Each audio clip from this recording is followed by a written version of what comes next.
بسم الله الرحمن الرحيم.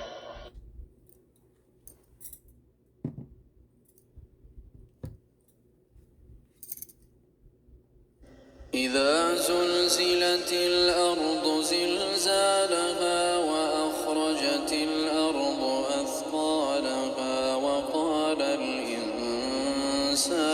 ما لها يومئذ